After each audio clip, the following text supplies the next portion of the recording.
If you're looking for inspiration for your Minecraft interiors, then don't click off this video. Welcome to Moving in Minecraft, a series where we cater to different client needs while they're moving into their new houses. We tackle all shapes, sizes, and colours of builds while factoring in the client's individual wants and needs. We use a mix of CIT resource packs and mods to create their dream home. These are now listed on the screen, but not all of them are used in every build. Today's build is a soft pink and white house by the water. The colours on this bungalow make it stand out from the other houses in the area, and you can't help but feel drawn to its romantic palette. This dreamy pink house has been snapped off the market by a woman in her mid-20s. Determined to move from the hustle and bustle of a big city, this location caught her eye as the perfect place to start her dream of owning a bakery. Let's jump inside and take a look at what we're working with. The middle room of this pastel pink bungalow is pretty wide and has 3 doorways leading into it. It will take some planning to figure out how to strategically place the furniture, but we're sure we can manage it. Through this sandstone archway, we've got a set of stairs that lead you into this little box room. While not huge in size, the windows help to make it appear more open.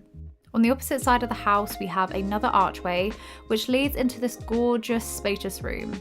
This space feels almost conservatory-like with its numerous windows and stone flooring. The views from these windows are to die for, and this room lets so much light in at peak hours of the day. Just outside of the double doors, you've got a tremendous patio space. There's a lovely view of the nearby church, and it's a dream to be able to sit out on the porch overlooking the water with the church bells going on a Sunday. Tucked around at the back of the house is more patio space. High white fences and tall bushes help to keep it private for when you just really need some chill time. We're back the next morning, but before we start on the bedroom, let's check our client's mood board. Our customer loves everything cozy, so it's not a surprise that she's asked for fairy lights. She loves the idea of cutesy decor and pretty bedding following a mainly pink and white colour scheme, as those are her favourite colours. Our first piece of furniture to place is the bed. We put it in the middle of the room and dress it with this pink floral bedding that we'd ordered from Kaydicraft. We sandwiched the bed in between 2 bedside tables to give the illusion of a wider space. As it's a bungalow, the bedroom is on the ground floor, so to maintain her privacy, we fit some simple white curtains to the window and the archway. The great thing about placing the bed here is that there's tons of wall space behind it to fill up. Our client loved the idea of cluttered walls, so we randomly place Mizuno's flower fairy lights and fill in the gaps with frames, prints and Polaroids of her friends back in the city. On the remaining walls, we add in some other items like this photo board from Ferncraft and this funky bag hanger from Maeflowers, as well as some more fairy lights above the doorway. Because our customer is big on girly, cutesy decor, we lay down this lace rug from Kaydicraft and use almost matching doilies for the bedside tables, though these were brought from Granny's Corner. Little personal items like a journal and a laptop for work make this room feel really homely, and for the final touches we add another rug and a floor cushion. Our next room is the kitchen, so let's peek at what she'd like. As our client is an aspiring baker, she wants good surface space to bake on as well as lots of cupboards to store her pans and tins. She'd love to keep the pink theme, but encourage the use of olive colours to create a contrast in the room. It's out with the birch planks and in with the grey bricks this afternoon. After consulting our customer, we agreed to replace the flooring and use the same bricks as the other room has currently. We'd intended that this space be the living room, but we struggled with placing the furniture with so many doorways that we decided a kitchen would go better. The birch just didn't work in here for kitchen flooring, so swapping it out was a good shout. We also had permission to extend the window on the back wall. This room is fairly tall and we wanted to incorporate a larger window to work well with the high ceilings. It also allows for the room to get more light. We placed down where we wanted our counters to be. We needed to work with the layout of the room, so we added surface space anywhere we could between the doorways. We managed to find some olive coloured appliances, which we knew our client would be so chuffed with as she's wanted some for ages. Back the next day, we fitted a matching olive stove and started creating the cupboards. We were able to craft loads of drawers which will come in handy for our homeowner when storing her baking equipment.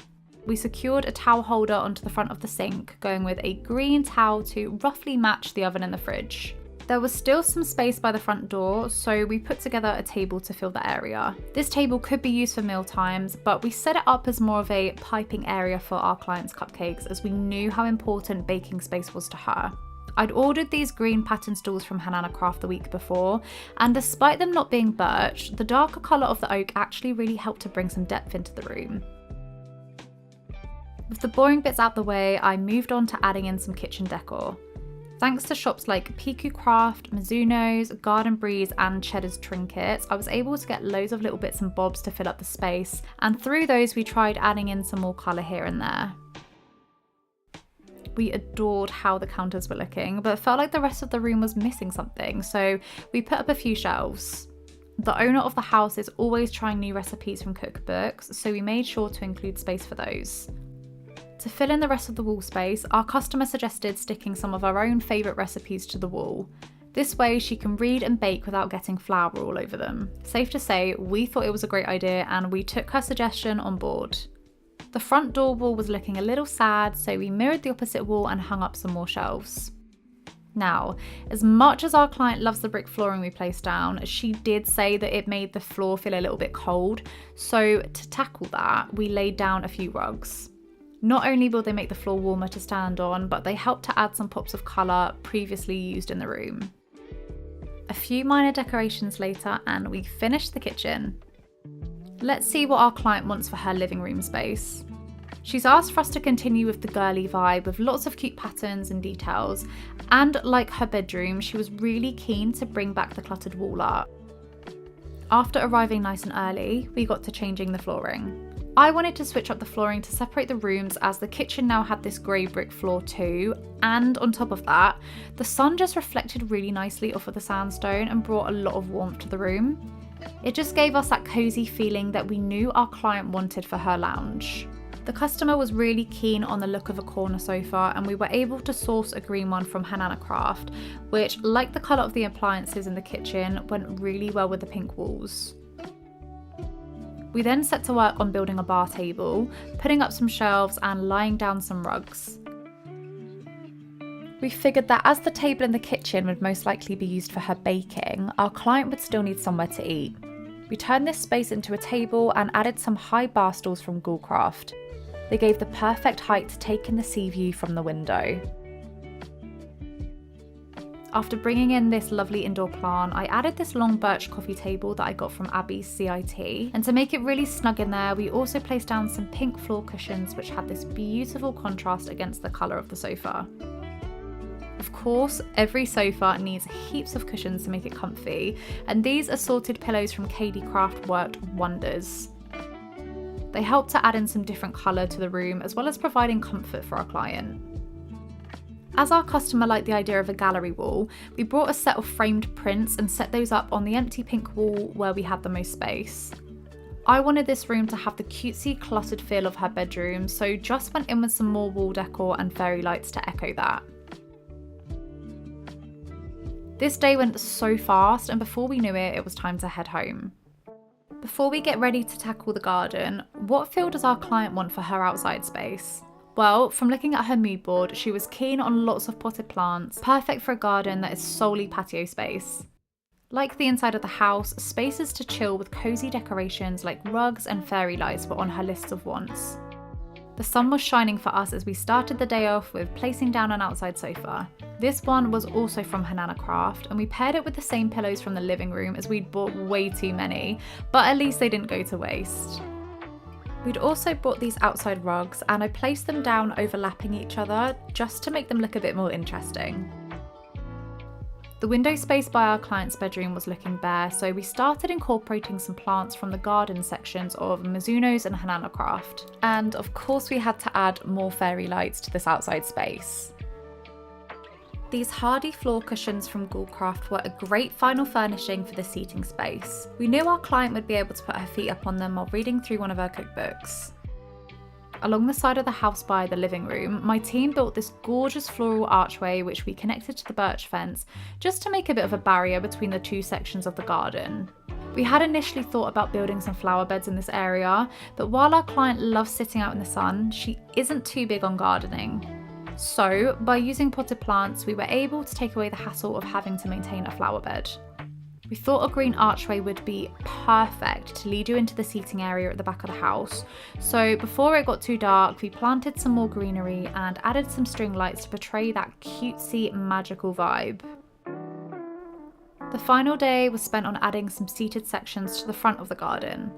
The last set of Kaydicraft cushions sat so nicely on this sandstone bench, and as there wasn't much space on the porch area, we just placed down this little rocking chair surrounded by some light greenery. A few more finishing touches and we were done and dusted. Let's take a look at our work. This once plain boxed room has turned into a gorgeous space that anyone would look forward to falling asleep in. Fairy lights dotted around really give the room some sparkle, paired with lots of wall decor that our client loved the idea of. Some simple curtains add privacy, but don't take away from the stunning view that this room has to offer.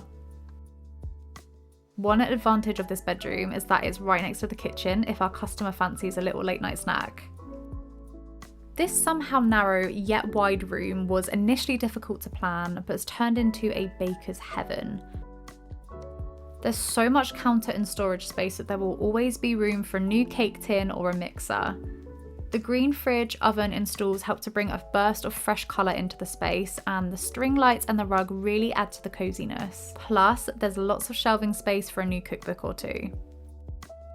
While this room was already attractive on its own, we brought it to life by mixing in some shades of green through indoor plants and this incredibly comfy sofa. Our customer's personality is injected into this room by cluttered wall art and romantic lighting, and you can't tell me that this isn't a pleasant space to munch on some homemade treats. Though not strictly a room, this patioed garden needed some love, which we did by adding some foliage, 3 little outside seating areas, and mirroring the decor from inside, like weather-resistant rugs and cushions. We can't wait for our client to spend her evenings chilling outside, listening to the waves out the front and the sound of birds. We've come away so happy after working on this pretty and pink house, and our client is over the moon with the results, but we'd really love to know what you think about it. Would you live here? Please leave a like, comment and subscribe to let me know you're enjoying this content. What interior styles would you like to see next? Thank you for watching and see you in the next video.